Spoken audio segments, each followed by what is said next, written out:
Yan, madalang na po pasahero. Kanina napakadami, siksikan. Ngayon, napakaluwag, madalang na. Kakakunti na pasahero, kakakunti na.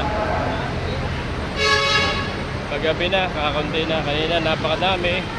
Ang haba ng pila, kaninang madaling araw. Ngayon, wala na.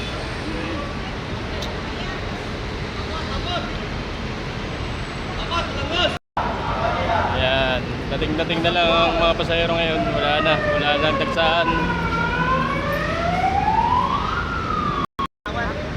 Ayan, maluwan na rin yung mga dry-con na nakakain na. Kanina hindi makakain. Pagka dating ng terminal, bihit kagad. Sakay ng pasahero, dispatch, alis kagad. So ngayon, nakaka-relax na yung mga driver at conductor. Shout out.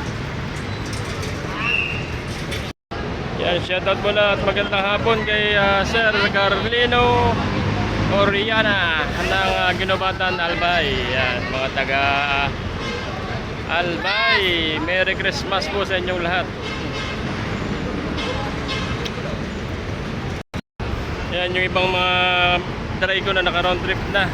Yan, mga tanghali ng tanghali sa hapon ng walis dito. Yan, yan, garahe na yan pagdating ng terminal.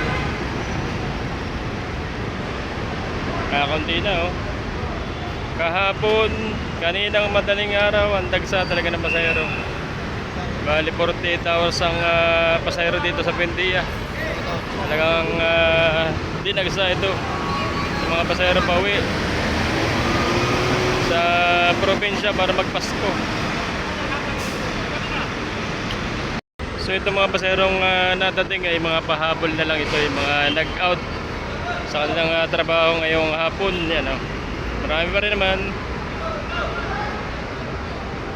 kaso nga lang hindi mabagal na yung alisan ng mga bus.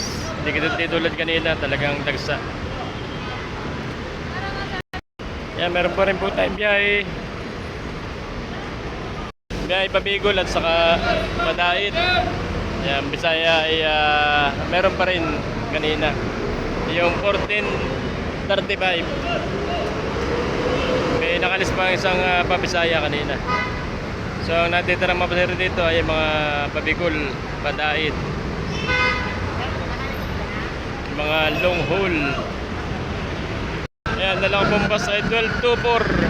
Yung 1840 nasa Bicol. Nasa Bicol ang 1840. Extra muna dito sa 1224. Ayan, Yutong.